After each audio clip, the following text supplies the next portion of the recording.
Where did we leave off? Ah, yes. An average teenage boy from the 90s is swept into a time-traveling adventure with a scientist and a warrior girl to collect the 6 pieces of a device that could destroy reality before an evil scientist can get them, and there's a magical teleporting puppet. Currently, we're in medieval times, and there are dinosaurs. So let's get back to Doctor Who for tweens. This is Josh Kirby, Time Warrior, Human Pets. After our intro and a recap of the last movie, we open on Azabeth trying to escape the castle while the villain's henchmen try to capture her. She does get cornered by one guard, so she kicks him, steals his weapon, and actually fights pretty decently for a few seconds before she's recaptured, sent to the dungeon for execution the next morning. Meanwhile, Josh and Irwin have successfully repaired the time pod. Now they just have to raid the castle, free Azabeth, defeat the villain, get their puppet, and get the nullifier piece back from Josh's time, and find the nullifier piece that's here in this time. Josh approaches William, the leader of our local good guys, for the rest of the series, because we're going to keep meeting characters in different time periods. Locals is going to refer to the characters who are unique to that time setting and not continuing with our heroes after. I mean, makes sense, right?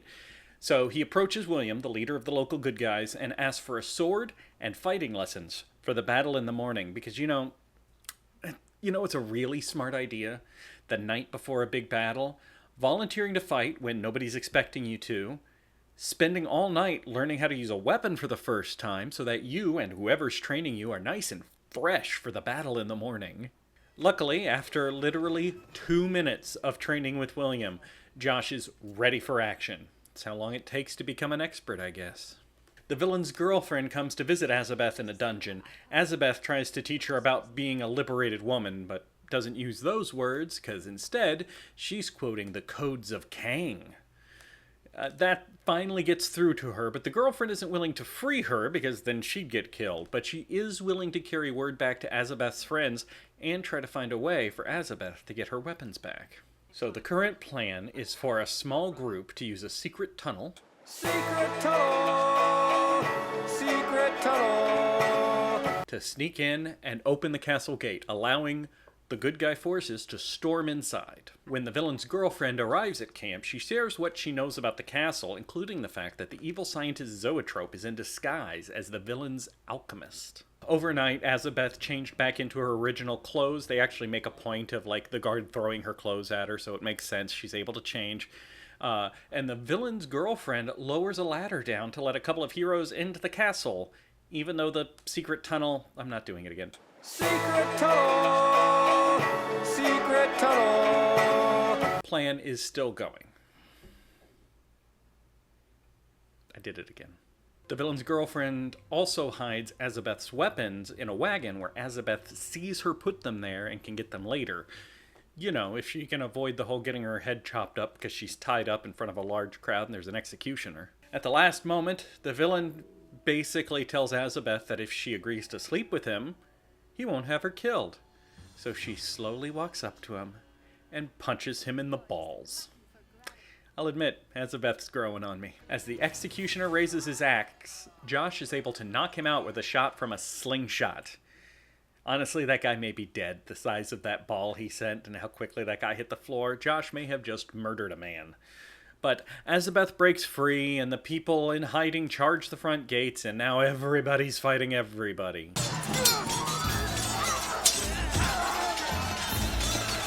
Josh and Azabeth find each other in the battle. She once again states that she owes him a life debt, and by the codes of Kang, the 12th one in particular, she can't leave his side until it's repaid, and then the two of them immediately charge off in opposite directions to fight. The codes of Kang say that I cannot leave your side until I have repaid this chance, but gosh, who knows when I'll get a chance to save your life. Anyway, you go left, I'll go right, and we'll separate in this giant battle. Meanwhile, our local hero and villain duel on top of dinosaurs, although that is not how lances were used. The claymation's kind of fun, though. Zoetrope hears all this fighting, looks out to see Josh Kirby taking on multiple opponents by himself after 2 minutes of sword training, and decides it's time to finish his armor and escape. But Prism, the puppet, drops a vase on his head, steals the nullifier piece before teleporting away. Not sure why Prism was waiting to do that, but here we go. Back in the battle, we finally see Irwin, our good scientist. He just casually walks through the battlefield blasting people with a laser gun. Honestly, it's a pretty cool look. I like it. Finally, all of our heroes unite, and they have the nullifier piece from Josh's home. Now if they can just find the piece that was in this time period, they can leave. The battle is almost over. All that remains is for our local hero and his evil brother to have their climactic final fight while everybody else just watches. Story-wise, cinematically, I mean, I get it. But, like, the villain no longer has an army. They've all been killed or surrendered. Everybody just stands aside like, you have to let this happen. It's an honorable duel. What happens if the villain won?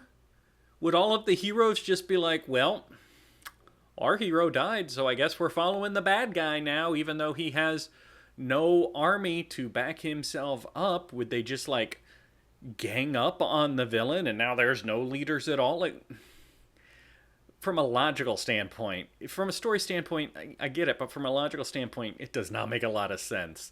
Luckily, we don't find out, right? Because Josh tosses William, the good guy, his sword at just the right moment, and he defeats his brother. William is now officially the Baron of the region, and uses his power to knight Josh, Irwin, and Azabeth. Cheers and huzzahs all around. I didn't know barons could do that, but he says in the absence of the king, and I guess, that's good enough, legally speaking, and since the king's not here, I guess I'm in charge.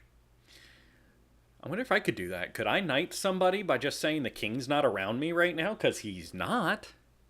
Prism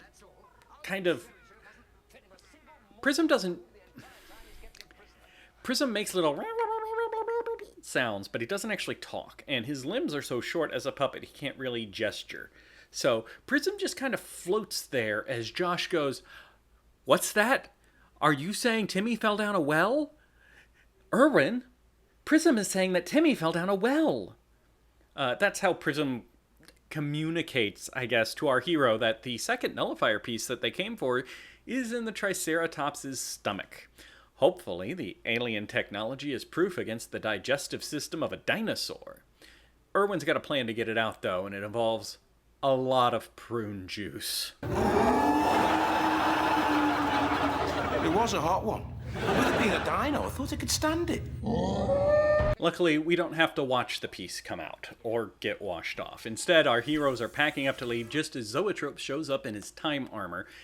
And here's where things get really weird. See, up until now, we've been finishing the Dino Knights story, but that's not the title of this movie. This movie is called Human Pets, so how do we transition to that story? I'm about to show you completely, unedited by me, what happens here.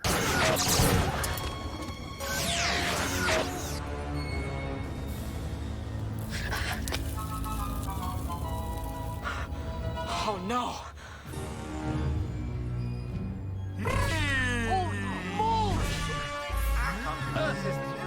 Let's recap what we just saw, shall we? Our heroes are outside the time pod in medieval times on Earth. Zoetrope blasts the time band on Josh's wrist, which, again, we haven't learned anything about these things, but Josh reacts as if it's a big deal. And suddenly, all of our heroes and the time pod are on a desert alien planet, and a giant alien picks them up. Then we see that Josh's time band is back on, but Azabeth doesn't have one at all, even though she has had one all the way up until this point. It really feels like they forgot to shoot some connecting sequences here, and they hoped nobody would notice. The rest of this movie is just a huge WTF moment, because what the hell just happened? Our heroes wake up and try to figure out where they are. Irwin somehow just knows that they are still on Earth, but in the year 70,000 and change. Despite the fact that in the last episode we saw that Earth in the 1990s was just a boiling ball of magma. Irwin points out that either these giants are invading aliens who conquered Earth, or they're what human beings evolved into. 70,000 years sounds like a long time, but I don't think it's a near enough time for humans to evolve into giant alien creatures. But I'm not the second smartest scientist from the 21st century, so maybe Irwin knows what he's talking about. Our heroes discover that they've been captured by an alien child who is keeping them as pets, or toys, depending on how you look at it. There are also other humans from other time periods, because again, Zoetrope's time traveling has caused the timelines to get all confused. The aliens give weapons to the humans, and they all begin fighting for his amusement. One human charges at the alien, who casually picks him up and flings him against the wall, and he is going to be knocked out for pretty much the rest of the story. Azabeth stands up to defend our heroes, and Prism helps her in the best way possible.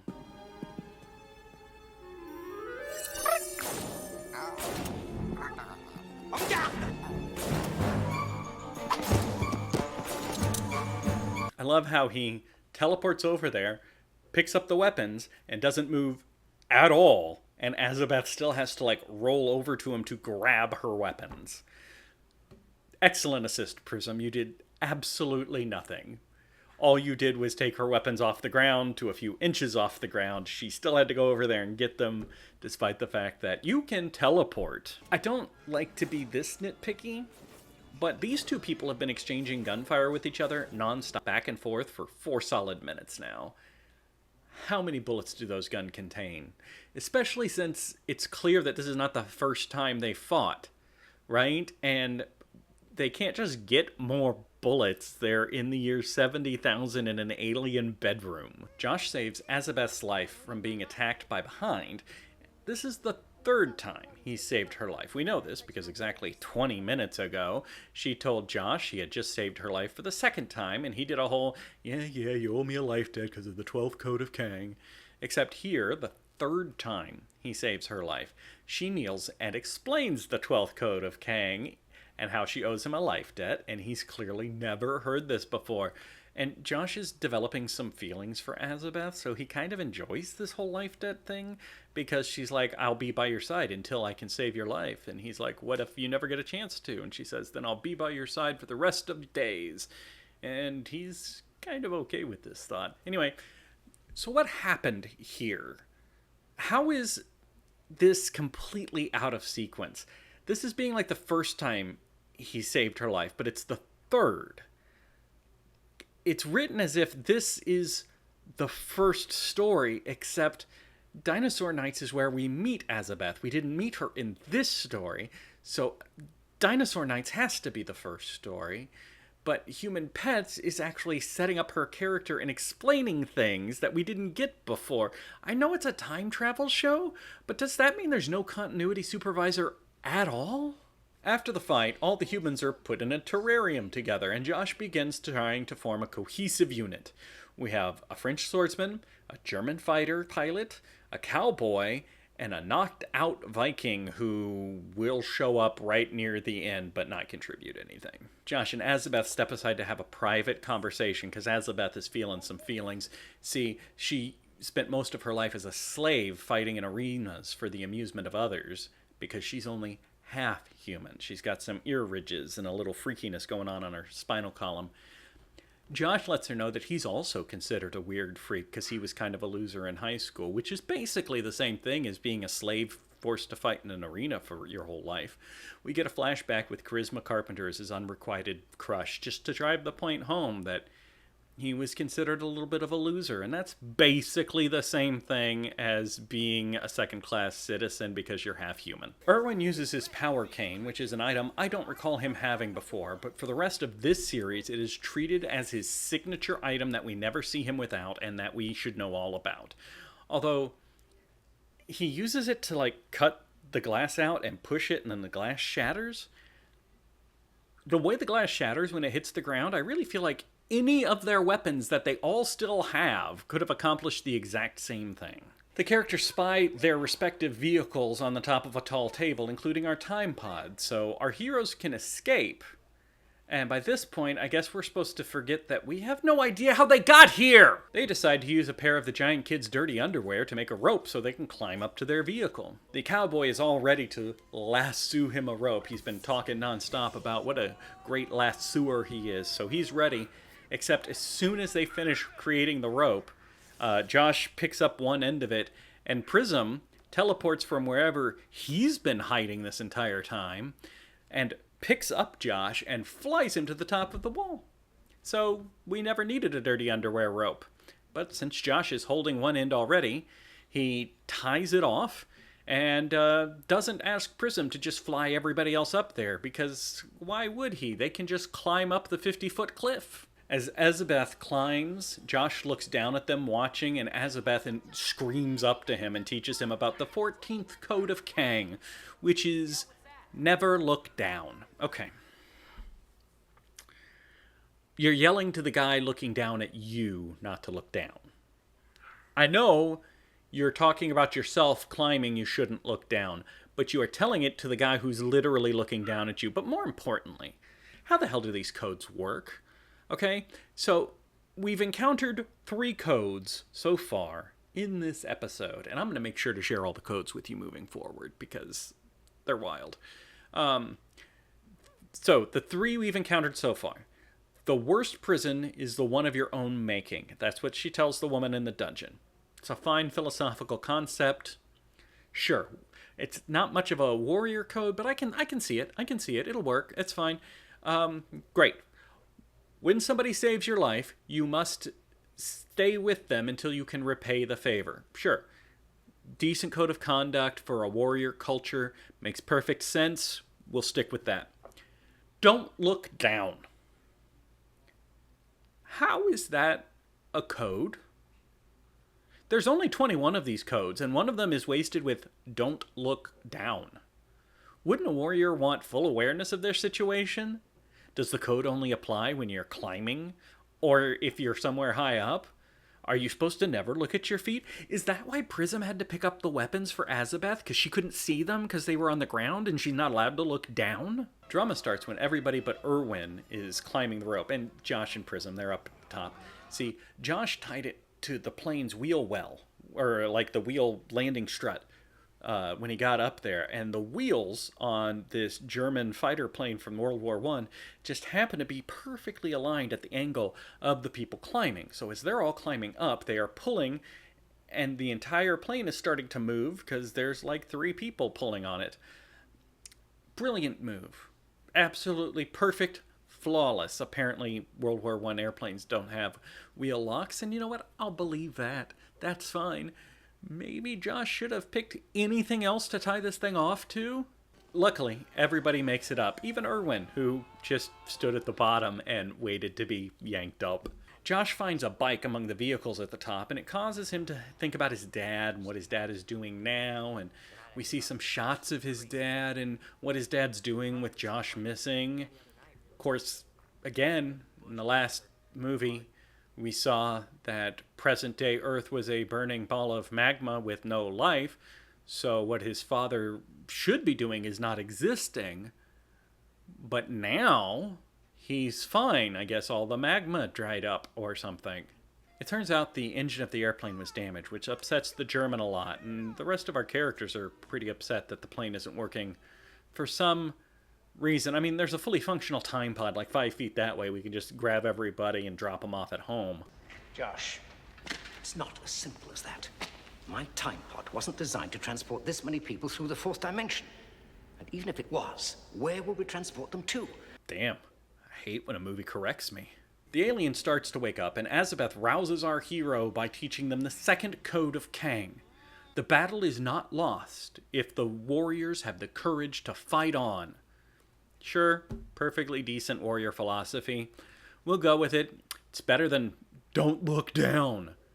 So anyway, Josh takes off on his bike and does some sick tricks to distract the alien. Josh evading the giant on his bike causes the giant to throw a temper tantrum, which makes its mother come and haul it away. And with that problem solved, a new one is created.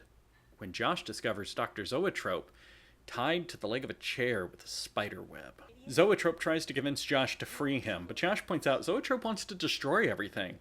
And he sees that Zoetrope found a nullifier piece in this time period. He refers to it as the 2nd nullifier piece, but we know it's the 3rd. What is up with the continuity of this episode? Josh takes the nullifier piece and then is confronted by a giant spider that spun the web in the first place. But the spider is very quickly just zapped to death by Irwin's staff. Irwin, who is standing on top of like a 50-foot table from their perspective, killed the spider that was on the underneath side of a chair down here. Up underneath the chair, he somehow saw where the spider was through the chair, and then shot through the chair without damaging the chair to kill the spider. That's some really good marksmanship. Anyway, they strap Zoetrope's armor to the top of the time pod and prepare to make an escape.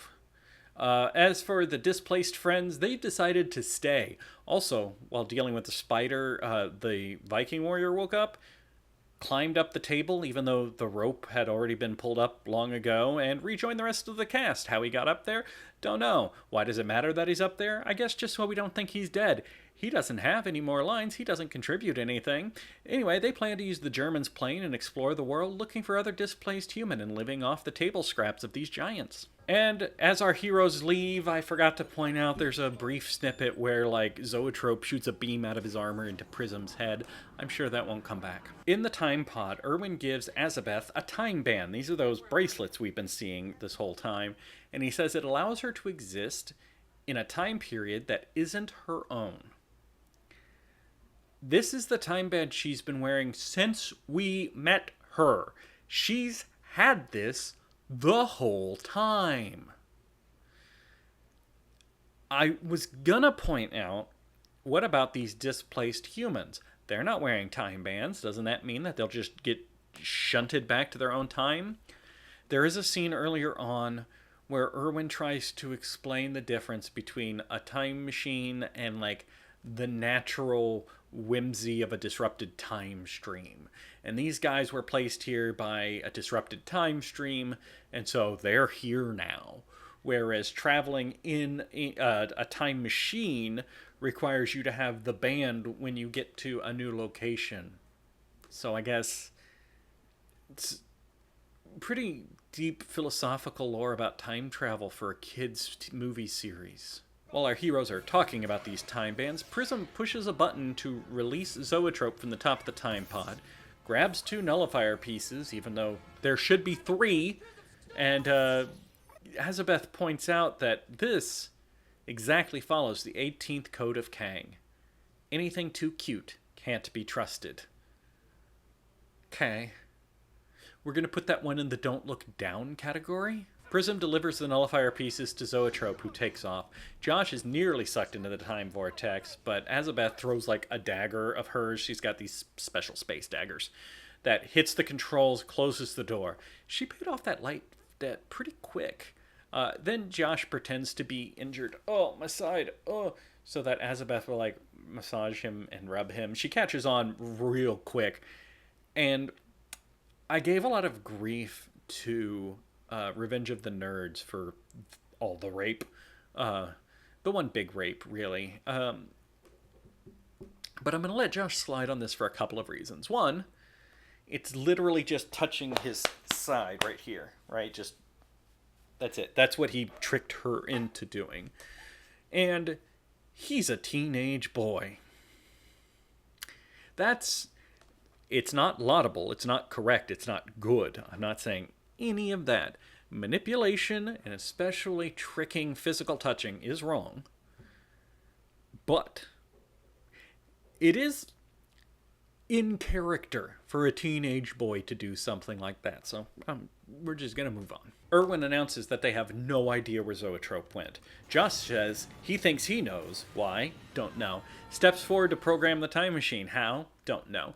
Then the time machine hits a bunch of mines. From where? Don't know. And Josh is thrown out of the completely sealed time machine and into the time stream. How? Don't know.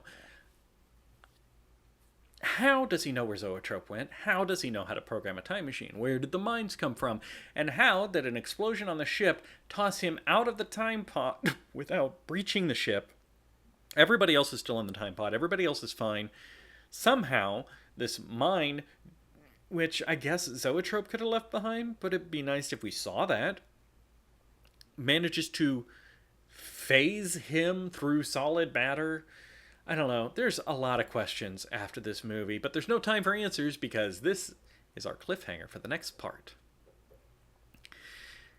That's Human Pets. That's it. That's the whole thing. So what is up with the absolutely ridiculous, nonsensical continuity of this episode? It's hard to find much written about this series because it's an obscure series that not a lot of people care about. It's one of the reasons I want to talk about it because I think it's interesting and I want to share it. I apparently there was an original cut of the movie that has never been released where the bulk of this adventure is the first adventure before Planet of the Dinosaur Knights, which is still strange because we meet Azabeth in the Planet of the Dinosaur Knights. There are scenes in that were shot to introduce her. Although she is wearing the time band when we meet her for the first time, that she doesn't get until this movie. Except this movie is when we meet her, and the number of nullifier pieces are very clearly stated. Like, it's really hard for me to deconstruct the scenes that we've seen and figure out the order to put them in that makes sense as a story and fixes these continuity issues. Now, I will say, as I recall, and it's been maybe 8 years since I saw these, as I recall, this is the low point in the series, at least continuity-wise. From here, things make a lot more sense, and it's not as jumbled. I guess we'll see if my memory is correct, because we've got 4 more of these to go. So I guess next time we'll check in with Josh Kirby, Time Warrior, as he visits Toy World. I'll see you guys next time.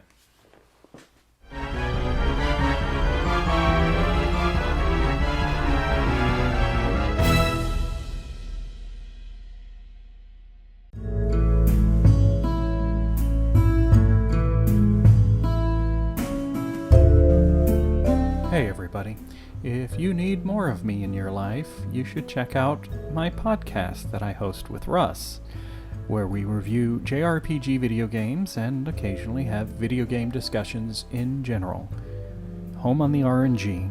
It's available where the podcasts are. Check it out. Or don't. I'm not here to tell you how to live your life.